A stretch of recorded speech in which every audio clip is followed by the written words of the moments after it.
Bonjour à tous, aujourd'hui on va voir comment faire des clips et capturer son écran avec GeForce Experience et comment justement optimiser ces clips pour qu'ils soient les meilleurs possibles. Alors commençons tout de suite. Il faut vous rendre sur l'interface superposée en jeu, vous cliquez dessus. Moi c'était Alt mais vous c'est sûrement Alt plus Z. Et vous allez arriver sur ce menu là. Alors là maintenant ce qu'il faut aller, c'est qu'il faut aller dans la petite roue crantée et on va descendre jusqu'à atteindre capture vidéo. Et là dans capture vidéo on va avoir plusieurs vignettes. Donc on va se concentrer déjà sur la résolution. Alors vous pouvez mettre plusieurs types de résolution. La première ça sera celle définie par le jeu que vous êtes en train de streamer, mais vous pouvez très bien le définir à l'avance, comme par exemple avoir de la 1080p HD ou alors de la 4K. Moi je vous propose plutôt de mettre de la 1080p parce que c'est beaucoup moins gourmand. Et vous allez voir que déjà un clip de 1 minute et demie ça fait quasiment 500 mégas, donc c'est déjà assez imposant. Maintenant ce qu'il faut faire attention c'est le débit, effectivement c'est pas le même débit si vous mettez de la 4K ou de la 1080p. Donc le débit là vous pouvez le voir, je l'ai mis au maximum, donc à 50 Mbps quand c'est de la 1080p. Bien entendu quand c'est de la 4K vous allez pouvoir augmenter ce débit et faites-le, sinon vous allez avoir des interférences avec des pixels.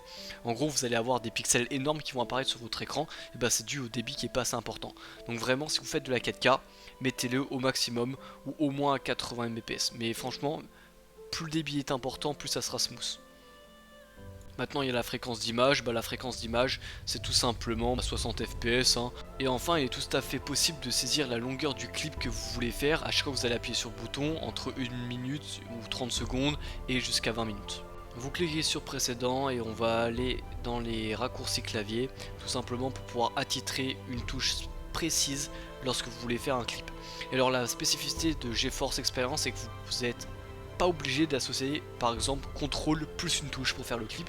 Vous pouvez seulement mettre F1, F2, F4, ce qui est très utile. Donc par exemple moi j'avais mis un certain F pour clipper, donc j'appuie juste et ça va clipper par rapport aux différents paramètres qu'on a mis juste avant. Maintenant vous pouvez aussi faire plusieurs choses. Déjà vous pouvez mettre la webcam, mais vous pouvez aussi mettre le micro. Et le micro vous pouvez tout simplement le régler.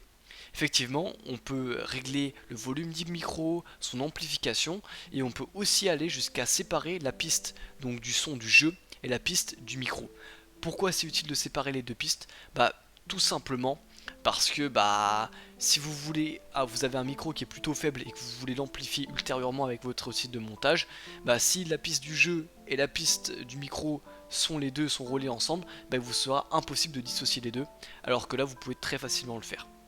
Par contre c'est un grand inconvénient parce que du coup il faut à chaque fois les réunir, il faut que ça soit synchronisé, etc.